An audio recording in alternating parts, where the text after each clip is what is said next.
Ja, liewe broer en suster, vriende, baie welkom. Weer eens Bybelstudent, Bybelleser. Hoop ek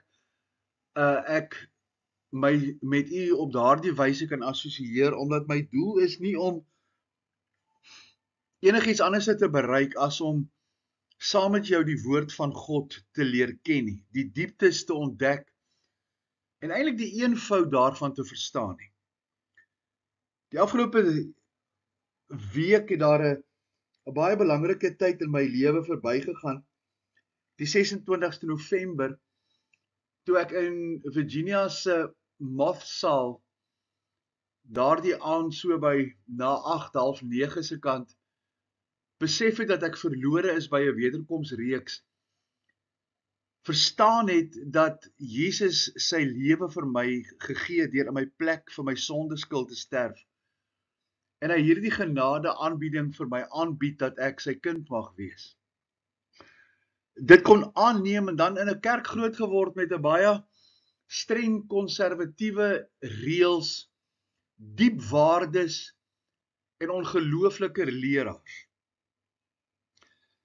Mense wat 'n pad met die Here Jesus geloop het en vir my 'n grondslag neergelê het. Baie definisies vir dinge ontdek uit die skrif. Maar die wonderlikheid is dat mens nooit te oud word om te leer as jy leerbaar is en nooit te ver kon vorder in jou geestelike lewe dat jy alles weet nie. En hoe meer ek die woord deesdae lees met 2 Timoteus 2 vers 15 se woord van die waarheid regsny in my gedagte, ontdek ek soveel eenvoud en dinge wat ek in die verlede oor gewonder het en gelyk het asof dit twee verskillende uitlatings maak. Die skrif hom nooit weerspreek het nie, maar dat ek gewonder het oor verskillende maniere en ek vandag besef, en ek het dit graag dan vandag en met die ander aanbiedings met jou wil deel, hoe die woord van die waarheid regs te sny, jy verstaan het dat daar 'n evangelie was, gegrond op die kruiswerk van die Here Jesus as Messias vir die Jode, en dat daar 'n evangelie is gegrond op die kruiswerk van Jesus vir die heidene. En wil ek voortgaan vandag om met jou te praat oor hierdie verborgenheidsprogram van die Nuwe Testament wat Paulus na Handelinge 9 van die Here Jesus self ontvang het toe hy Jesus ontmoet het en hy eintlik die eerste lidmaat was van die liggaam van Christus. Hoe hierdie verborgenheidsprogram van die Nuwe Testament sy eie unieke verloop en aanbieding het. En leide die volgende. Wanneer ons die skrif ondersoek en dit reg interpreteer, vind ons dat God verskillend met verskillende groepe werk. En dit is belangrik om hierdie onderskeid te tref. Daar's 'n definitiewe onderskeid tussen groepe, tussen aanbiedings aan die groepe en tydsgebondenheid wanneer die Here in sy woord met hierdie verskillende groepe werk. Wanneer hy sekere standaarde en geestelike belewennisse aan hierdie groepe bekend maak, dat hulle dit kan beleef en kan verstaan en kan toeëien. Alles gegrond op dit wat Jesus aan die kruis gedoen het.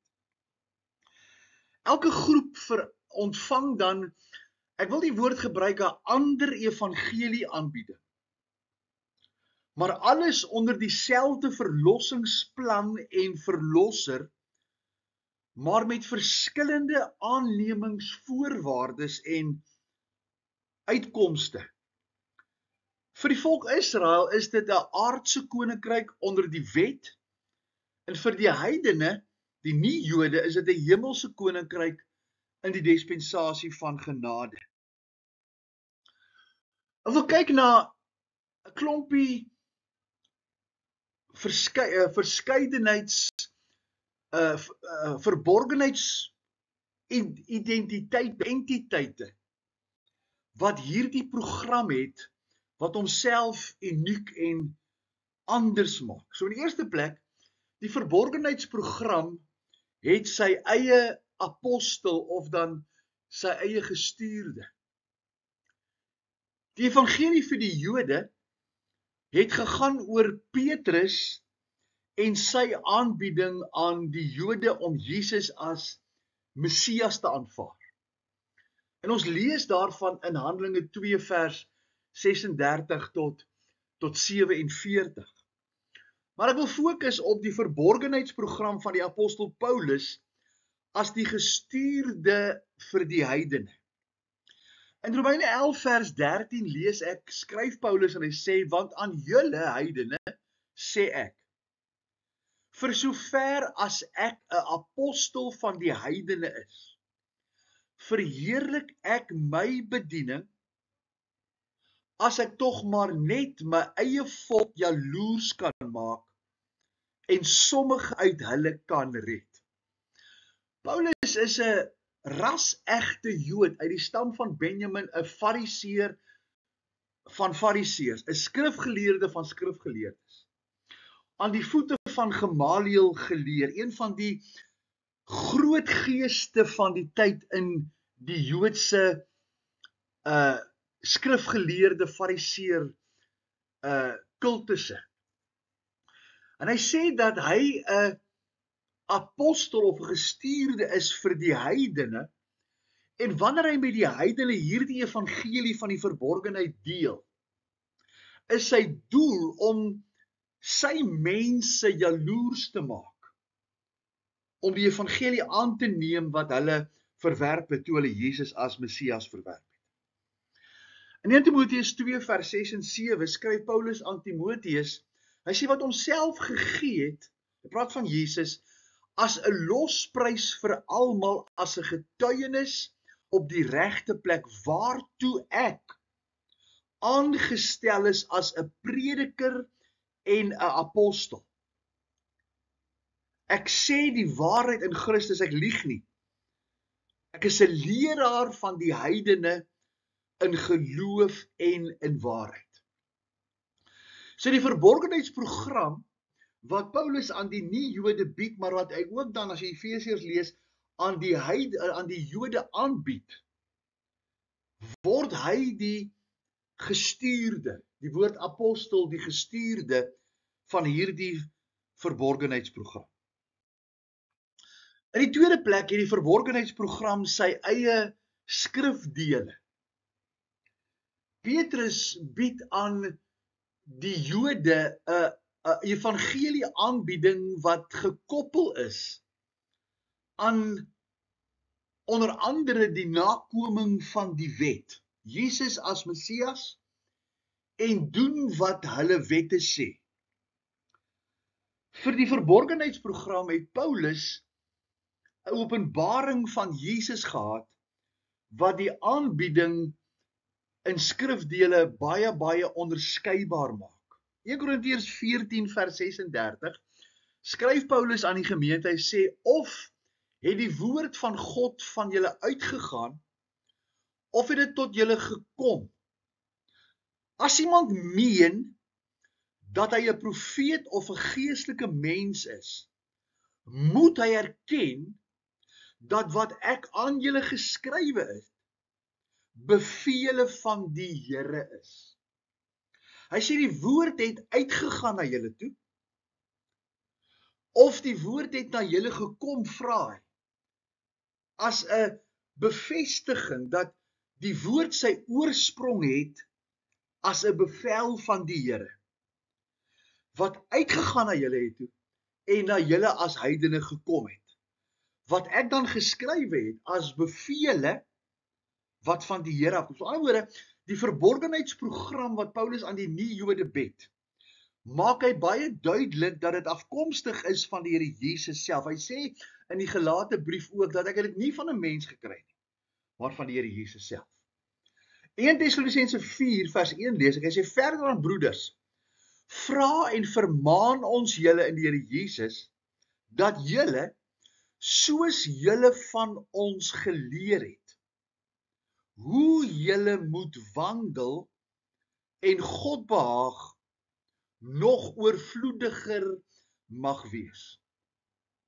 Met ander woorde, daar is gedeeltes, Romeine tot Filemon, as ons dit nou by name noem, wat Paulus sê skrifgedeeltes is, wat direk met die nie-Jode of die heidene praat. Met ander woorde, die hele skrif is daar vir ons lering, dat ons dit as lering kan sien. Maar nie alles is vir ons geskryf nie. En Paulus sê, dit wat hy hier aanbied aan die nie-Jode, is bevele van die Here, en hy sê, ek vermaan julle in die Here Jesus, dat dit wat julle geleer het, dat dit van die Here afkom, om julle wandel met God te behaag, en dat dit oorvloediger kan kom. In die derde plek, het die verborgenheidsprogram sy eie liggaam, of sy eie groep. Vir die Jode was Petrus se aanbieding, en Jesus en die 12 apostels se aanbieding, die fisiese volk Israel, of die Joodse volk. Want Jesus self sy disippels gestuur gesê, gaan na die verlore skape van die huis van Israel. Maar toe Jesus Paulus roep, toe roep hy hom vir die kerk, nie die denominasie nie, maar vir die ekklesia, as die Hebreë, die Griekse woord, wat praat van die uitgeroepe eenkant gesit is. Of wat Paulus ook praat van die liggaam van Christus. Efesiërs 1 vers 22 sê, en hy, Jesus, het alle dinge onder sy voete onderwerp, God het hom as die hoof bo alle dinge aan die gemeente gegee. So God het alle dinge aan die voete van die Here Jesus onderwerp. En hom, Jesus, as die hoof bo alle dinge aan die gemeente gegee, wat sy liggaam is, die volheid van hom wat alles in almal vervul. So die verborgenheidsprogram het 'n uitgeroepe liggaam, waarvan Jesus die hoof is. Die verborgenheidsprogram het in die vierde plek sy eie vereenselwiging of doop dan. Vir die Jode was dit 'n waterdoop met die oog op sondevergifnis. Hulle moes gedoop word, Handelinge 2 vers 38, in die naam van Jesus tot vergifnis van hulle sondes, en hulle sal die gawe van die Heilige Gees ontvang. Dit was 'n identifisering deur die doop aan die Messiaskap wat in Jesus is. Maar vir die verborgenheidsprogram is daar ook 'n doop. En hy sê in Efesiërs 4 vers 4, hy sê, dit is een liggaam, een gees, soos julle ook geroep is in een hoop van julle roeping, een Here, een geloof, een doop, een God en Vader van almal, wat oor almal en deur almal en in julle almal is. Weereens is die liggaam gekoppel met hom as hoof. Ons is een liggaam, deur een gees wat in ons woon, deur een doop om ons te vereenselwig met die dood, begrafnis, opstanding van die Here Jesus, as jy Romeine 6 vers 1 tot 5 hiermee saamlees. Maar ook in 1 Korintiërs 12 vers 13 sê Paulus, want ons is almal ook deur een gees gedoop tot een liggaam. Of ons Jode of Grieke is, slawe of vrymanne, en ons is almal van een gees deurdronge. Vers 14, want ook die liggaam is nie een lid nie, maar baie. So hy vergelyk die aardse liggaam met die liggaam van Christus. Hy is die hoof, ons is die lede. En ons kry ons vereenselwiging met hom, ons assosiasie met hom, deur die doop van die Gees in die liggaam van Christus, waar hy ons die sekerheid deur die inwoning van die Heilige Gees gee vir ons saligheid. Ons is gedoop deur een Gees tot een liggaam, wat niks verbintenis het aan enige waterseremonie of sakrament nie. In die 5de plek, hierdie verborgenheidsprogram sy eie besnydenis. Vir die Jode was dit 'n fisiese besnydenis van die man, as gevolg van die verbond wat God met Abraham gesluit het, toe Abraham en Isak dan in Genesis 17 besny is. Die besnydenis van die verborgenheidsprogram is 'n geestelike besnydenis. Van Filippense 3 vers 3 sê, want ons is die besnydenis. Ons wat God in die Gees dien en in Christus Jesus roem en nie op die vlees vertrou nie. Alhoewel ek rede het om ook te vertrou op die vlees, want hy was as Jood besny. As iemand anders meen dat hy op die vlees kan vertrou, om deel te wees aan die verbond as Jood, ek nog meer. So die besnydenis is 'n besnydenis van die hart. Dis hoekom met die nuwe verbond God vir die Jode in Esegiel sê, hy gaan 'n nuwe verbond vir hulle gee, waar hy hulle nie die wet op kliptafels gee nie, maar die wet in hulle hart skryf. Hy gaan nie hulle fisies besny aan die voorhuid nie, hy gaan die besnydenis van die hart doen. Dat dit 'n dieper verbintenis is. Kolossense 2 vers 11 en 12. In wie julle ook besny is, met 'n besnydenis wat nie met hande verrig word nie, deur die liggaam van die sondige vlees af te lê, in die besnydenis van Christus. Omdat julle saam met hom begrawe is, in die doop, wat nie water is nie, ons het ons vereenselwig, dat toe hy gesterf het, ons gesterf het, toe hy begrawe is ons begrawe, toe hy opgestaan het ons opstaan. Efesiërs 2 vers 6 praat dieselfde. Waarin julle ook saam opgewek is, deur die geloof in die werking van God, wat hom uit die dode opgewek het. So die besnydenis van die verborgenheidsprogram is 'n besnydenis van die hart, 'n vereenselwiging met die liggaam van Christus se sterwe, se begrafnis en se opstanding. In die 6de plek het die verborgenheidsprogram ook sy eie posisie. Vir die Jode was dit 'n aardse koninkryk wat toekomstig is. Want die Jode vra in Handelinge 1 vers 6 nadat Jesus opgestaan het voordat hy hemel toe is, gaan nie nou die koninkryk van Israel oprig, want hulle verwagting was, Jesaja 9 vers 5 en 6, dat hy vir hulle gaan koning word op die troon van Dawid.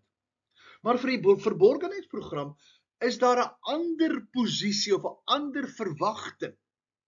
Efesiërs 2 vers 4 sê, maar God, wat ryk is in barmhartigheid, het ons deur sy groote liefde waarmee ons liefgehad het, ook toe ons dood was deur die misdade en die sonde, lewend gemaak saam met Christus, uit genade is julle gered, saam opgewek, saam laat sit in die hemele in Christus Jesus, sodat hy in die eeu wat kom kan betoon die uitnemende rykdom van sy genade en goedertierenheid oor ons in Christus Jesus. Vir die verborgenheidsprogram is daar 'n hemelse koninkryk, 'n hemelse heerskappy, 'n hemelse verwagting. Dis hoekom Paulus vir die Kolossense sê in Kolossense 3 vers 1, as jy dan aan Christus verbind is, bedink die dinge daarbo, nie wat op die aarde is nie, want ons koninkryksverwagting is nie aarde nie. Dis hoekom die kinders van die Here, die kerk, weggeruk gaan word, sodat God met Israel kan werk om hulle voor te berei vir 'n aardse koninkryk. Ons word weggeruk omdat ons verwagting 'n hemelse koninkryk is. Die 7de is die verborgenheidsprogram het sy eie verhouding met God die Vader. Vir die Jode, Vader of God dan net as Vader, die gewer. Maar vir die nie-Jode, sê Galasiërs 4 vers 6 Paulus, en omdat julle kinders is, het God die gees van sy seun in julle harte uitgestuur, en hy roep, Abba, Vader. Met ander woorde, die nie-Jode het 'n ander verhouding met God die Vader. Nie net die gewer nie, nie net die voorsiener nie, maar dat ons sy kinders is en hy ons geestelike Vader is. In Efesiërs 2 vers 17 sê hy en 18, en hy die evangelie van vrede kon verkondig aan julle wat ver was, die heidene, en aan die wat naby was, die Jode, want deur hom het ons albei die toegang deur een Gees tot die Vader. Die evangelie van vrede is vir Jood en heiden, want deur Jesus het ons al twee nou toegang deur die Gees tot die Vader, 'n unieke verbintenis met God die Vader. Efesiërs 4 vers 6, hy sê, een God, een Vader van almal, wat oor almal, deur almal en in julle almal is. Omdat die Heilige Gees nou in die heiden of die nie-Jood kom woon en hom sy saligheid bevestig. In die 8ste plek het die verborgenheidsprogram sy eie verhouding met God die Seun. Vir die Jode was hy die verwagte Messias, wat moes kom om op die troon van Dawid vir hulle aardse koninkryk op te rig. Maar vir die verborgenheidsprogram het ons as nie-Jode 'n ander verhouding met God die Seun. Kolossense 1 vers 18, hy is die hoof van die liggaam, naamlik die gemeente. Hy wat die begin is, die eersgeborene uit die dode, sodat hy in alles die eerste kan wees.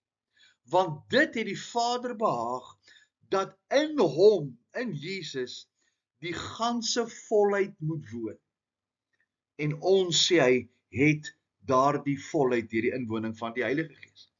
Kolossense 2 vers 9, want in hom woon al die volheid van die Godheid liggaamlik, en julle het die volheid in hom, wat die hoof is van alle owerheid en mag. Hy is die hoof van die liggaam. Ons is die lede, hy is die liggaam.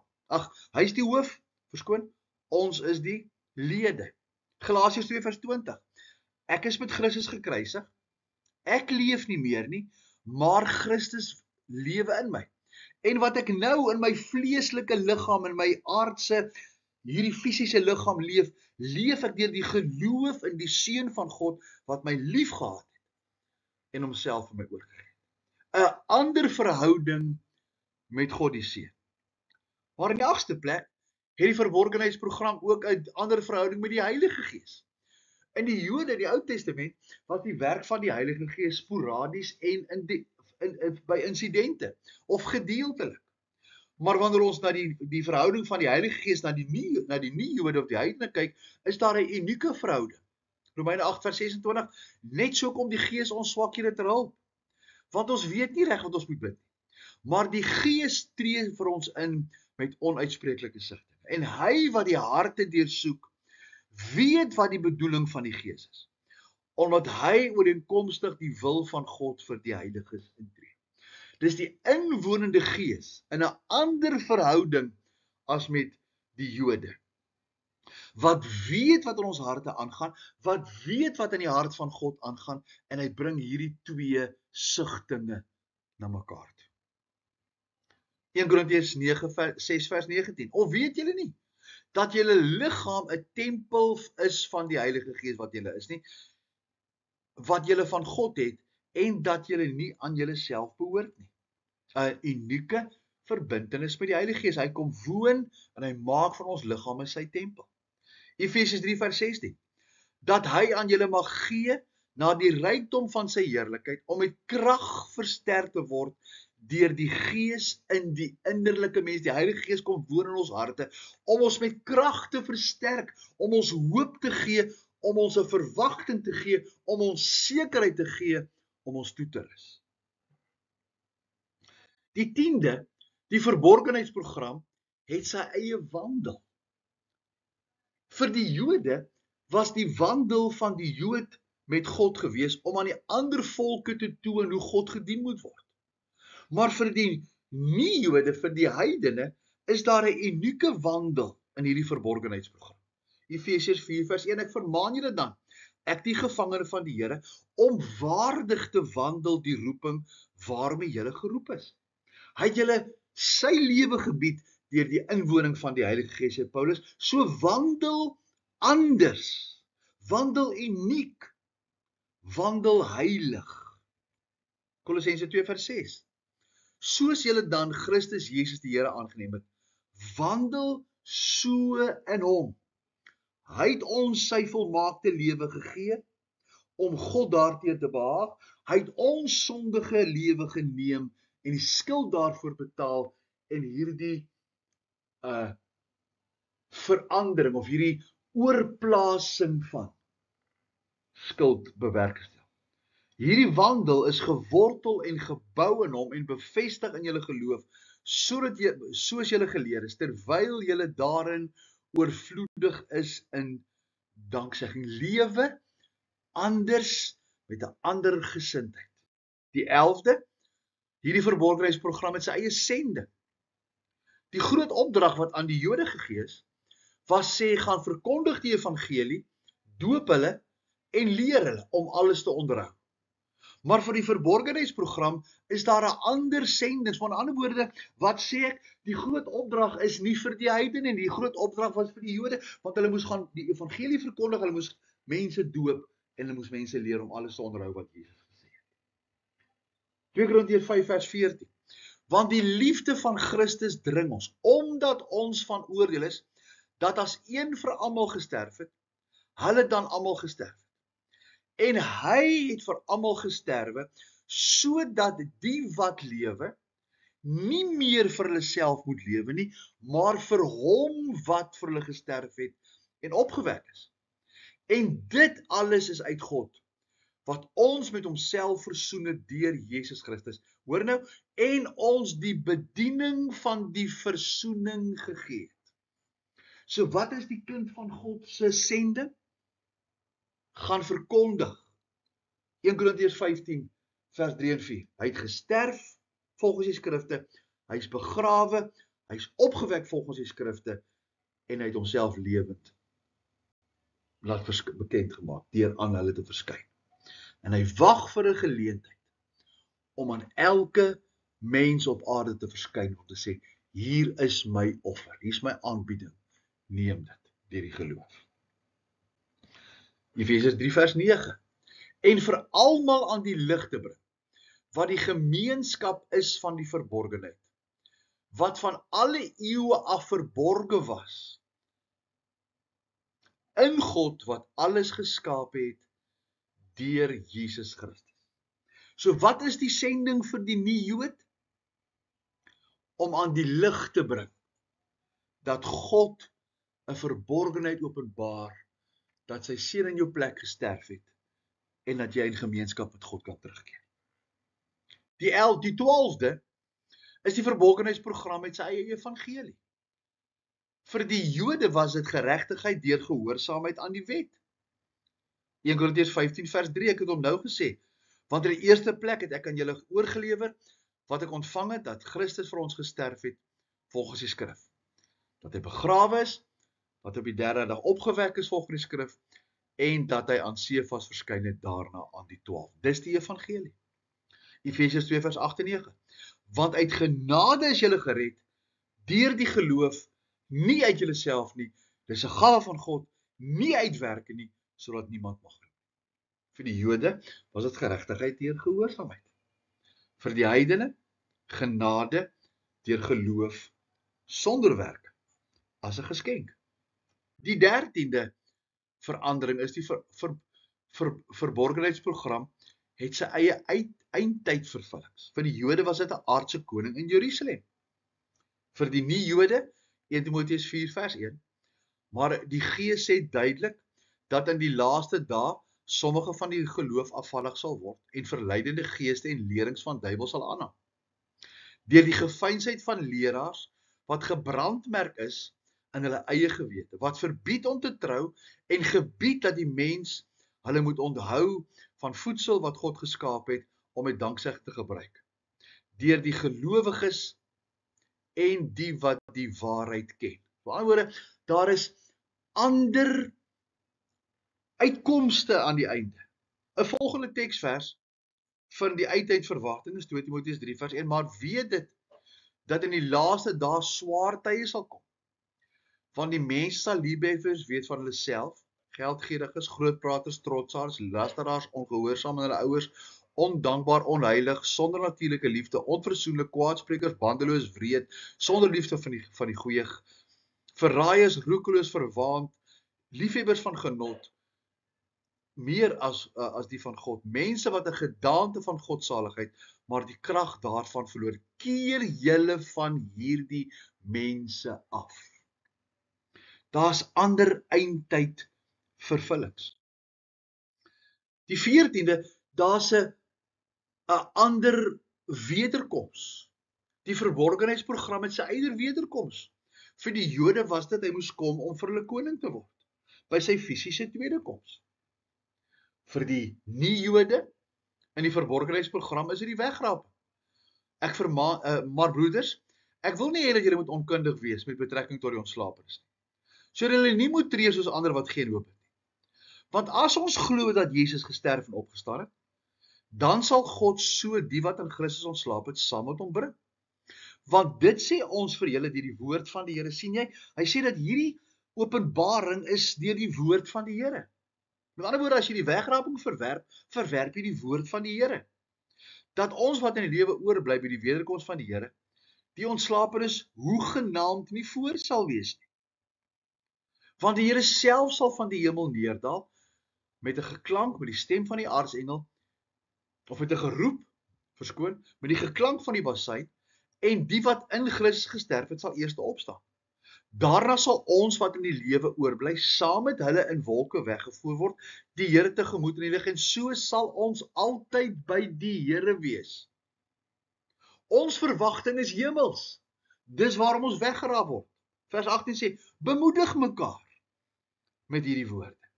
Titus 2 vers 13, terwyl ons die salige hoop en die verskyning van die heerlikheid verwag van die groote God en ons verlosser Jesus Christus. 'n ander eindtydvervulling, 'n ander koms. 2 dele, fasisse van die tweede koms. Die eerste koms is te kom sterf, die tweede koms kom om te kom regeer. Kom vat sy kinders weg, dat hulle by hom kan wees. Hy berei Israel voor in die verdrukking, dat hy vir hulle aardse koning kan wees in die vrederyk. Die 15de is, die verborgenheidsprogram het sy eie opstanding. Vir die Jode was dit, die regverdige wat sal opstaan vir die koninkryk, in die 1000 jaar van vrede. Vir die nie-Jode, 1 Korintiërs 15 vers 41, kyk ek deel julle verborgenheid mee. Ons sal wel almal nie ontslaap nie, maar ons sal almal verander word, in 'n oomblik, in 'n oogwink, by die laaste basuin, want die woestyn sal weer klink, en die dode sal onverganklik opgewek word, en ons sal verander word. Met ander woorde, daar's hulle wat gesterf het, wat opgewek gaan word, en ons wat in die lewe oorbly, sal verander word. Want hierdie verganklike liggaam moet met onverganklikheid bekleed word, en hierdie sterflike moet met onsterflikheid bekleed word.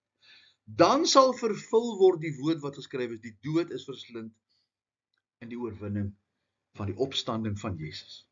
2 Korintiërs 4 vers 4. Naamlik die ongelowiges, in wie die God van hierdie wêreld die sinne verblind het, sodat die verligting van die evangelie van die heerlikheid van Christus, wat die beeld van God is, nie op hulle sou skyn nie. So hulle wat Jesus nie aanneem nie, kan nie by daardie opstanding opgewek word nie. Want daar is 'n ander opstanding. Nou moet jy onthou ook, dat die nie-Jode, wat Jesus nie aanneem nie, deel is van hierdie, nie deel sal wees van hierdie opstanding. En hulle sal eers aan die einde opstaan, waar hulle voor die groot wit troon veroordeel gaan. So anderwoorde, Jood en nie-Jood wat Jesus nie aangeneem het nie, se opstandingsverskil. En dit is baie belangrik om dit te verstaan. Die 16de, die verborgenheidsprogram het sy eie beoordeling voor Christus. Vir die Jode was dit seën as hulle gehoorsaam, vervloeking as hulle ongehoorsaam is. Vir die Nuwe Testamentiese kerk of die liggaam van Christus is 2 Korintiërs 5 vers 10, want ons moet almal voor die regterstoel van Christus verskyn, sodat elkeen ons kan ontvang wat hy deur die liggaam verrig het volgens wat hy gedoen het, of dit goed is of kwaad is. Daar is 'n beoordelingstroon waar jy beloon word of sal skade ly. Nie sal hel toe gaan nie, maar sal skade ly vir wat jy gedoen het nadat jy gered is. 1 Korintiërs 3 vers 12. As iemand op die fondament bou, goud, silwer, kosbare stene, hout, ooi, stoppels, elkeen se werk sal aan die lig kom. Want die dag sal dit aanwys. Hoe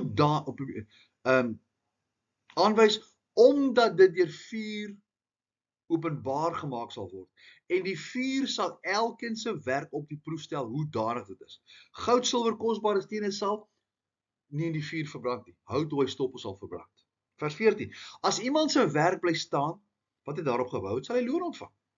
As iemand se werk verbrand word, sal hy skade ly, alhoewel hy self gered word asof deur vuur heen. So al wat sal oorbly van alles wat jy gedoen het, om in dankbaarheid Jesus te dien, te aanbid en sy koninkryk uit te dra of sy evangelie te verkondig, sal net die feit wees dat hy jou gered het. En jy sal skade ly. Jy sal nie hel toe gaan, maar jy gaan skade ly. Die 7de verandering is die verborgenheidsprogram met sy eie hoop of sy eie verwagting.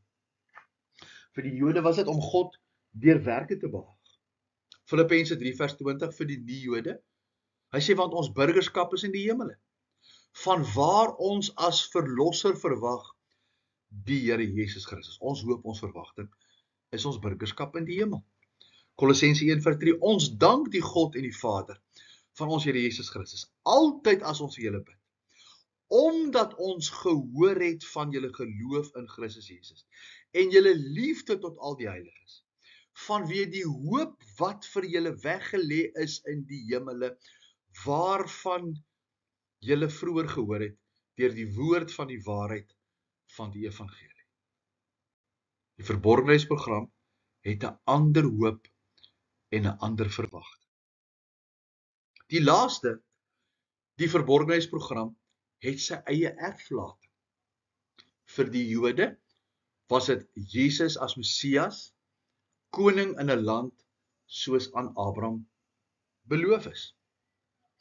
Vir die nie-Jode is die erflating, Efesiërs 1 vers 3, geseënd is die God en die Vader van ons Here Jesus Christus, wat ons geseën het met alle geestelike seëninge. Weer eens, ons erflating is nie op die aarde nie, in die hemele in Christus, alle geestelike seëninge in die hemele in Christus. Efesiërs 1 vers 11 tot 14. In hom wie julle ook 'n erfdeel ontvang het, nadat ons van tevore daartoe verordineer is, ooreenkomstig die voorneme van hom, wat alles werk volgens die raad van sy wil, dat ons verseël is met die Heilige Gees van die belofte, wat die onderpand is van ons erfdeel. Die woordjie onderpand is die waarborg van ons erfdeel, om sy eiendom te verlos tot lof van sy heerlikheid. Hierdie erflating, hierdie verborgenheidsprogram, het 'n verwagting, 'n hoop vir die hemel. Maar ons het vanuit die hemel, kry ons hierdie geestelike seëninge waarmee God ons in Christus Jesus geseën het. Dat ons sy kinders kan wees, soos hy anders kan leef. En terwyl ons op die aarde is, word ons verseël met die Heilige Gees dat ons harte word, ons nie kan verlore gaan nie. En hy is die onderpand van ons erfdeel, om eendag, as God met die wegraping Jesus gaan stuur om sy kinders te kom haal, dat daar die stem wat ons gaan oproep, die kontak sal wees tussen die inwonende Gees en die Gees van God, wat ons bymekaar sal bring. En ek hoop dat hierdie woord vir jou tot seën sal wees. Dat hierdie verborgenheidsprogram van die Nuwe Testament, wat sy eie unieke verloop en aanbieding het, jou sal aanspoor om die Bybel reg te sny, reg te onderskei, reg te lees, reg te leer, reg te verkondig en reg uit te leef. Die Here help jou en die Here gee vir ons genade.